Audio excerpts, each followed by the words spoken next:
আমার আদরের সব ছোট্ট বন্ধুরা, আবার অনেক দিন পর তোমাদের জন্যে গল্প নিয়ে হাজির হয়েছি। এই গ্রীষ্মের ছুটির অবকাশে তোমরা শুনে নিতে পারবে। এই গল্পটা কিন্তু আমার নিজের বাছাই করা নয়। তোমাদের সঙ্গে সঙ্গে অনেক বড়রাও আমাদের এই গল্পের আসর উপভোগ করেন। আসলে আমরা সবাই একদিন তোমাদের মতোই ছোট্ট ছিলাম, তাই এইসব গল্পগুলো শুনতে শুনতে অনেক বড়রাই তাদের ছোটবেলায় ফিরে যান। তাই তাদের অনুরোধে আজকের এই গল্প। আমার মনে হয় গল্পটা তোমাদেরও খুব ভালো লাগবে।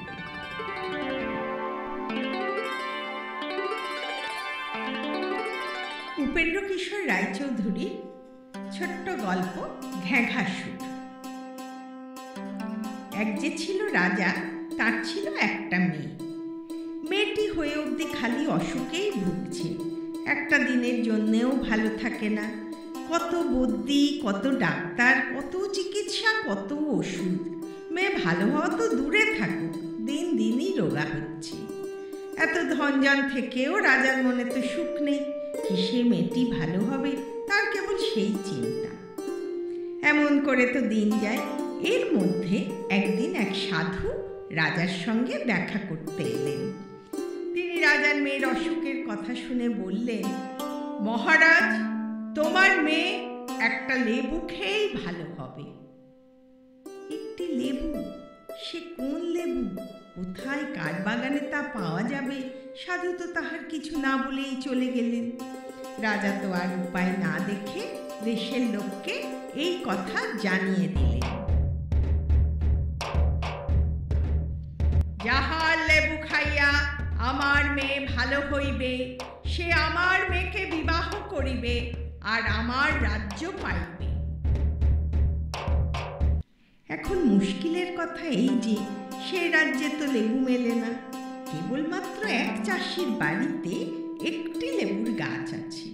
চাষি তো অনেক কষ্ট করে শ্রীহট্ট থেকে সেই গাছটা এনেছিল। সবে সেই বৎসরই তাতে লেবু হয়েছে। লেবু তো নয়, যেন রসগোল্লা, এক একটা কত বড়, যেন এক একটা বেল।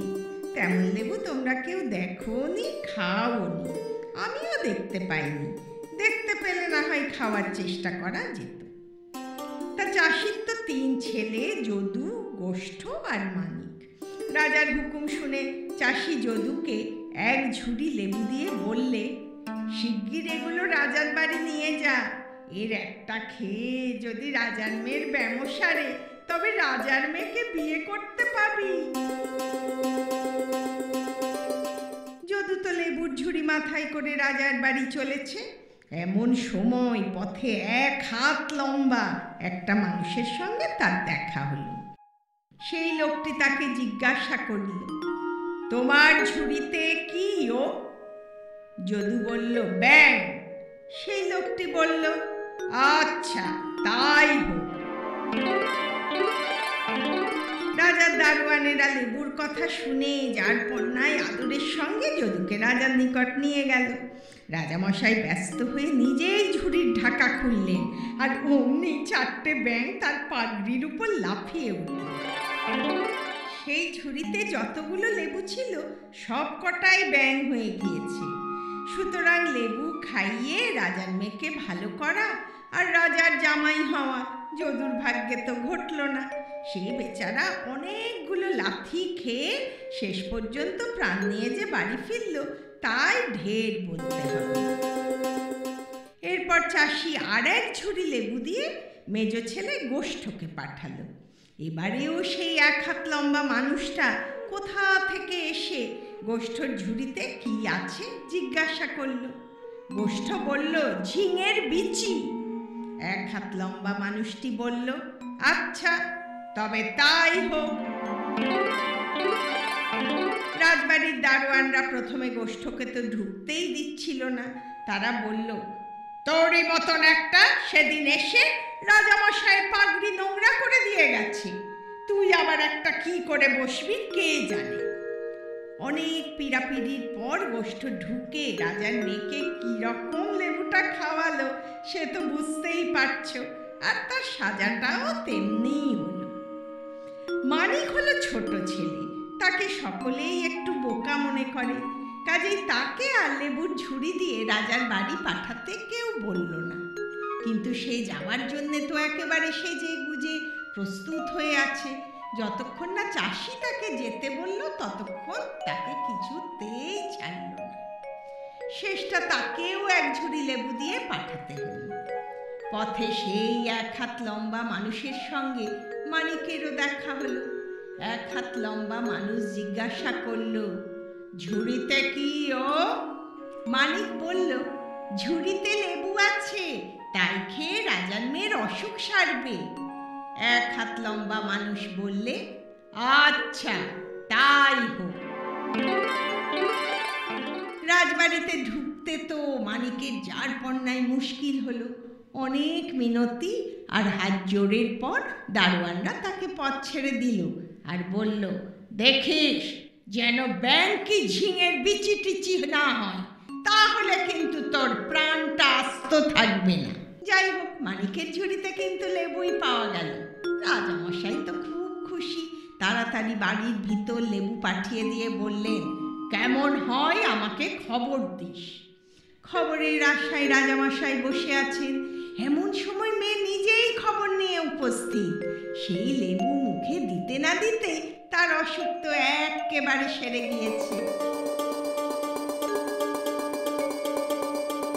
এতে রাজামশাই যার পণ্যায় আনন্দিত হলেন, কিন্তু তারপর ভাবতে লাগলেন, তাই তো করেছি কি, এখন যে চাষির ছেলের সঙ্গে মেয়ের বিবাহ দিতে হয়। এই ভেবে রাজামশাই স্থির করলেন যে চাষির ছেলেকে যেমন করে হোক ফাঁকি দিতে হবে। মানিকলাল তো ভাবছে এরপরই বুঝি রাজা মেয়ের বিয়ে দেবে। এমন সময় রাজামশাই তাকে বললেন, বাপু, তুমি কাজটা বেশ ভালো করেছ, কিন্তু রাজার মেয়ে বিবাহ তো সহজ কথা নয়। আগে আরেকখানা কাজ করে দাও, তারপর দেখা যাবে কি হয়। জলে যেমন চলে, ডাঙায়ও তেমনি চলে। এই রকম একখানা নৌকা আমাকে গড়ে দিতে না পারলে তোমার কোনো আশা নেই। মানিক তো যে আজ্ঞা বলে বিদায় হলো। তারপর বাড়ি এসে সকল কথা বলল। বাড়ির সকলে মানিককে নেহাত বোকা ঠাউরেছিল। সুতরাং তারা মনে করল যে মানিক যখন রাজার মেয়েকে ভালো করে এসেছে, তখন নৌকাখানা ইচ্ছে করলেই যে সে তৈরি করতে পারে। যদু তো একখানা কুড়াল নিয়ে নৌকো গড়তে চলল।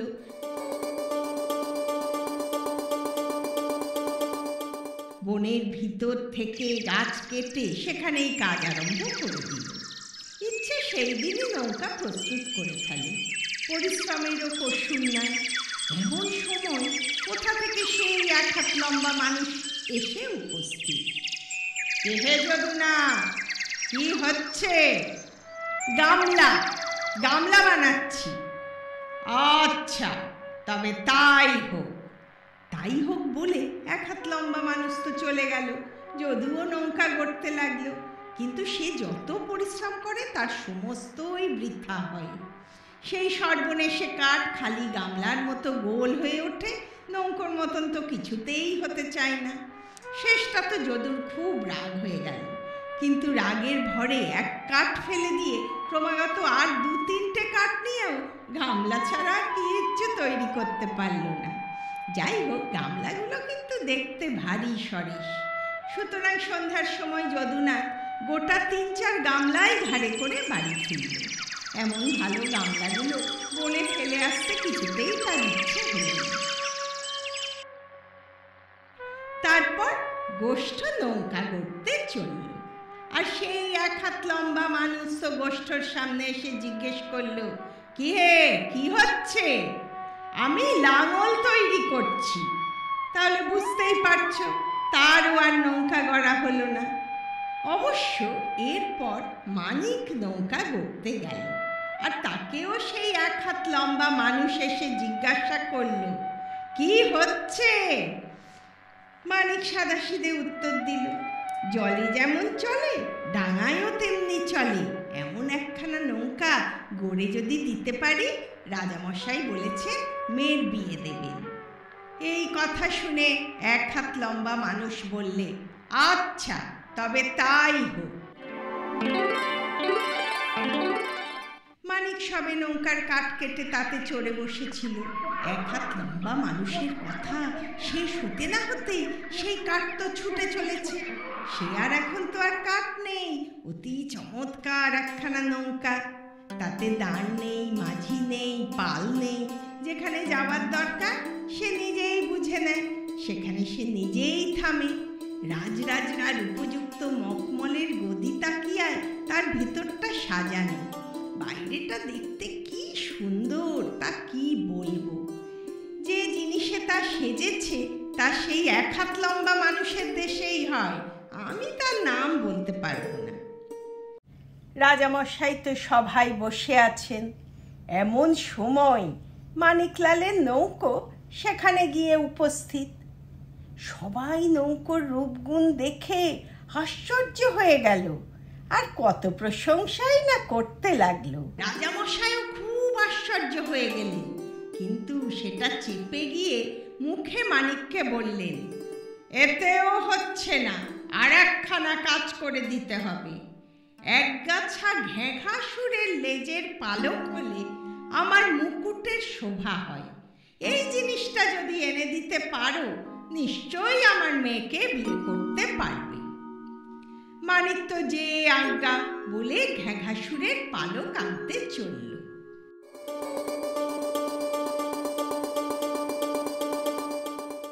খানিকটা পাখি, খানিকটা জানোয়ার, বিদঘুটে চেহারা, খিটখিটে মেজাজ, ভারী জ্ঞানী, বেজায় ধনী অসুর ঘেঘা মহাশয় 1 মাসের পথ দূরে অজানা নদীর ধারে অচেনা শহরে সোনার পুরীতে বাস করে।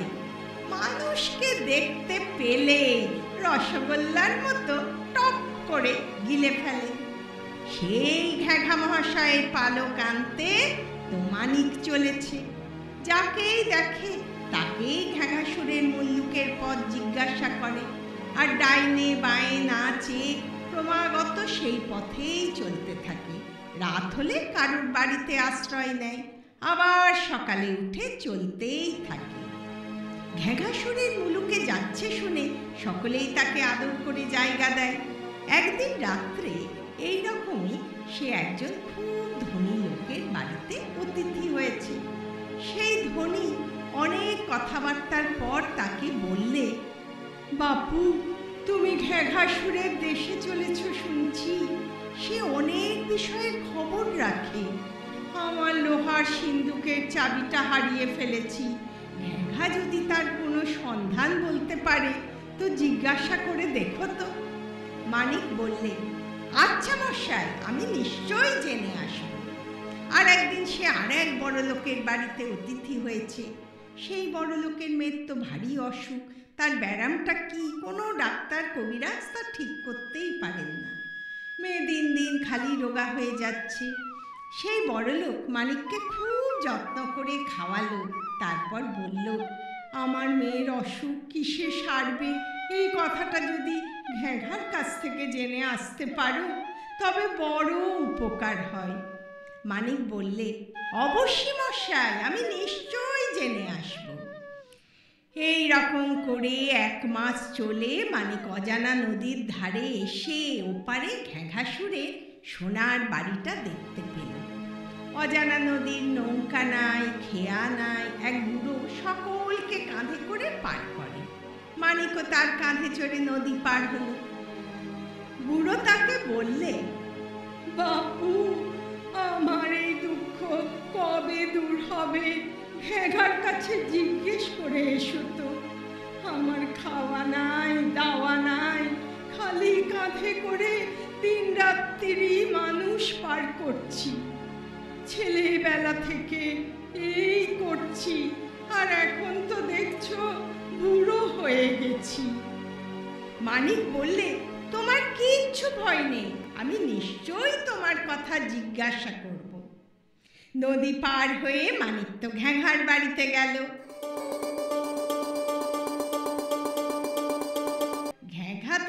বাড়ি ছিল না, ঘেঘি ছিল। ঘেঘি তাকে দেখে বললে, পালা বাছা, শিগগির পালা, ঘেঘা তোকে দেখতে পেলেই গিলবে। মানিক বললে, আমি যে ঘেঘার লেজের একগাছি পালক চাই, সেটি না নিয়ে কেমন করে যাব? আর সেই যে যাদের চাবি হারিয়ে গেছে, সেই চাবিটা কোথায় আছে? আর যাদের মেয়ের অসুখ, তার ওষুধও তো জেনে যেতে বলেছি। আর ওই যে বুড়োটা পার করে দিলে, সেই বা বাড়ি যাবে কেমন করে? ঘেঘি বললে, প্রাণটি নিয়ে কোথায় পালাবে? না আবার তার পালক চাই, তাকে 100 খবর আবার বলে দাও। তুই কে রে বা? মানিক বললে, আমি মানি। পালক না নিয়ে গেলে রাজা তো মেয়ে বিয়ে দেবে না। একগাছি পালক আমার যে চাই। হাজার হোক স্ত্রীলোক, মানিককে দেখে কিন্তু ঘেঘির দয়া হল। সে বললে, আচ্ছা বাপু, তাহলে তুই এই খাটের তলায় লুকিয়ে থাক, তোর ভাগ্যে থাকলে হবে এখন। মানিক ঘেঘার খাটের তলায় লুকিয়ে রইল। সন্ধ্যের পর ঘেঘা সুদ্ধ বাড়ি এলো। ঘেঘি তাড়াতাড়ি পা ধোয়ার জল টল দিয়ে সোনার থালায় খাবার হাজির করল। ঘেঘার তো মেজাজটা বড়ই খিটখিটে, সবটাতেই সে দোষ ধরে। বাড়ি এসেই সে জোরে জোরে নিঃশ্বাস টানতে লাগলো আর বলতে লাগলো, মানুষের গন্ধ কোত্থেকে এলো? মানুষের গন্ধ, মানুষদের ধরে খায়। ঘেঘার কথা শুনে খাটের তলায় মানিকলালের মুখ শুকিয়ে গেল। ঘেঘির বুক ধড়াস ধড়াস করতে লাগলো। সে অনেক কৌশল করে ঘেঘাকে বোঝালো যে একটা মানুষ এসেছিল বটে, কিন্তু সে তো ঘেঘার নাম শুনেই পালিয়ে গিয়েছে। এতে অবশ্য ঘেঘা কিছু শান্ত হয়ে খাবার খেতে বসল। খাওয়া শেষ হলে ঘেঘা খাটে শুয়ে নিদ্রা গেল। ঘুমের ভিতর তার লম্বা লেজটা লেপের বাইরে এসে খাটের পাশেতে ঝুলে পড়েছে। সেই লেজের আগায় অতি চমৎকার পালকের গোছা। মানিক তো খাটের তলায় অপেক্ষা করেই আছে। লেজ দেখেই সে খ্যাচ করে একটা পালক ছিঁড়ে নিল।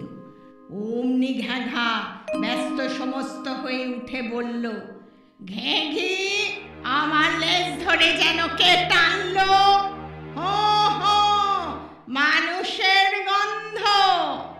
ঘেঘি বললে, তোমার ভুল হয়েছে, অত বড় পালকের গোছা কোথায় আটকে লেজে টান পড়েছে? আর মানুষ তো একটা এসেছিল বলছি, এ তো তারই গন্ধ। জানো, সেই মানুষটা কত কথা বললে, সেই কাদের বাড়ি লোহার সিন্দুকের চাবি হারিয়ে গেছে। ঘেঘির কথা শেষ হতে না দিয়ে ঘেঘা বললে, হ্যাঁ হ্যাঁ, সেই লোহার সিন্দুকের চাবি আমি জানি। সেটাকে তাদের খোকা গদির ফুটোর ভিতর ঢুকিয়ে দিয়েছে। ঘেঘি বললে, আর কাদের মেয়ের কি অসুখ? অমনি ঘেঘা বললে, কোনা ব্যাঙে ওর চুল দিয়ে গেছে, ঘরের কোণেই তার গর্ত, ওইখান থেকে খুঁড়ে সেই চুল আনলে মেয়ের ব্যামো সারবে।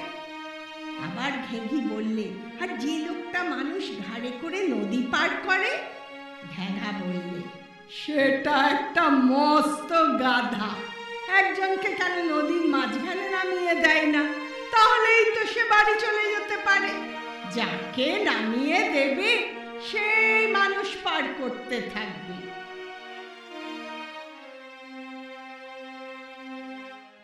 মানিকের তো সকল কাজ আদায় হলো। এখন রাত পোহালে ঘেঘা বাইরে চলে যায়, আর সেও বাইরে আসতে পারে। রাত ভোর হলে ঘেঘা জল খাবার খেয়ে বেড়াতে বার হলো। ঘেঘিও মানিককে পেট ভরে খাইয়ে বিদায় করল। এরপর প্রথমেই সেই বুড়োর সঙ্গে দেখা। বুড়ো জিজ্ঞাসা করলে, আমার কথা কিছু হলো? মানিক বললে, সে হবে এখন, আগে তো আমায় পার করো, আমার বড্ড তাড়াতাড়ি। বুড়ো তো মানিককে কাঁধে করে পার করে নিয়ে গেল। ডাঙায় উঠে মানিক বললে, এরপর একজনকে নদীর মাঝখানে নামিয়ে দিও, তাহলেই তোমার ছুটি। এই কথা শুনে বুড়ো মানিককে অনেক ধন্যবাদ দিয়ে বললে, ভাই, তুমি আমার কি উপকারটা করলে। আমার ইচ্ছে হচ্ছে তোমাকে আর দুবার কাঁধে করে পার করি। মানিক বললে, তুমি দয়া করে যা করেছ তাই ঢের। আর আমার বুড়ো মানুষের কাঁধে চড়ে কাজ নেই, আমি এখন দেশে চললাম। 4 দিন চলে মানিক, যার মেয়ের অসুখ ছিল, তার বাড়িতে আবার অতিথি হলো। বাড়ির কর্তা অত্যন্ত আগ্রহের সঙ্গে জিজ্ঞাসা করল, ঘ্যাঘা কিছু বলেছে? মানিক বললে, হ্যাঁ। এই বলে সে ঘরের কোণ থেকে ব্যাঙের গর্ত খুঁড়ে যে চুল বার করলো, অমনি যে মেয়ে 2 বছর যাবত মরার মতন পড়েছিল, সে উঠে হেসে বেড়াতে লাগলো। এতে বাড়ির সকলে যে কত খুশি হলো তা কি বলবো। মানিককে তারা এত টাকা দিল যে 10টা উটও তা বইতে পারে না। আর যাদের চাবি হারিয়ে গিয়েছিল তারাও চাবি পেয়ে মানিককে ঢের টাকা কড়ি দিল। এই সমস্ত টাকা কড়ি নিয়ে সে দেশে ফিরে রাজামশাইকে ঘ্যাঘাসুরের পালক বুঝিয়ে দিল। দেশের সকল লোক এতে মানিকের যারপন্নায় প্রশংসা করল। তারা সকলেই বলল যে মানিককে এত ক্লেশ দেওয়া রাজার ভারী অন্যায় হয়েছে। তার সঙ্গে মেয়ের বিয়ে দিতে আর দেরি করা কিন্তু উচিত নয়। রাজামশাই আর কি করেন, শেষটা অনেক কষ্টে রাজি হলেন। তারপর তো খুব জাঁকজমকের সঙ্গে রাজকন্যা ও মানিকের বিয়ে হয়ে গেল। মানিক এত টাকা কড়ি নিয়ে এসেছে যে তাতেই তার পরম সুখে দিন কাটতে লাগলো। কিন্তু রাজামশাইয়ের তো এতে ভারী হিংসে হলো। তিনি মনে করলেন, ঘ্যাঘাসুরের দেশে গেলে যদি এত টাকা নিয়ে আসা যায় তবে আমি সেখানে যাব। এই ভেবে রাজামশাই ঘ্যাঘার মল্লুকে যাত্রা করলেন।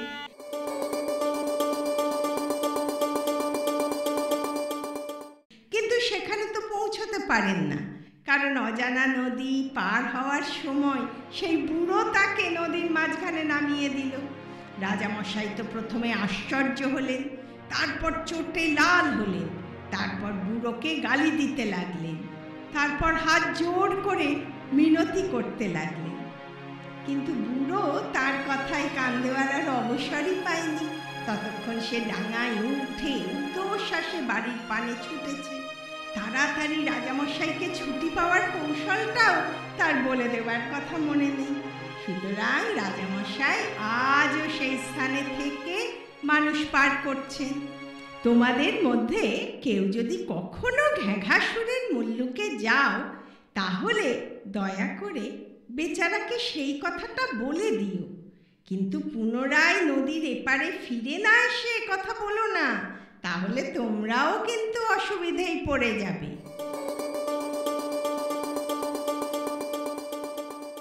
ঘ্যাঘাসুরের গল্পটা তোমাদের কেমন লাগলো কমেন্ট বক্সে জানিও। গল্পের মধ্যে দিয়ে লেখক কিন্তু তোমাদের একজন ভালো মানুষ হয়ে ওঠার শিক্ষা দিলেন। যদু, গোষ্ঠ আর মানিকের মধ্যে যদু আর গোষ্ঠ কিন্তু মিথ্যের আশ্রয় নিল বলে জীবনে কিছুই পেল না। রাজাও সহজ সরল মানিককে কষ্ট দিলেন আর অতি লোভ করে কেমন ভয়ানক বিপদে পড়লেন বলতো। আর মানিক তার সততার জোরে জীবনে কত সুন্দরভাবে প্রতিষ্ঠিত হলো। তোমরা মানিকের মতোই সৎ পথে মন দিয়ে নিজের কাজটা করতে তাই কখনো ভুলো না। আজকে তাহলে বন্ধুরা বিদায়। আবার কয়েকদিনের মধ্যে নতুন গল্প নিয়ে তোমাদের মধ্যে ফিরে আসবো। কেমন?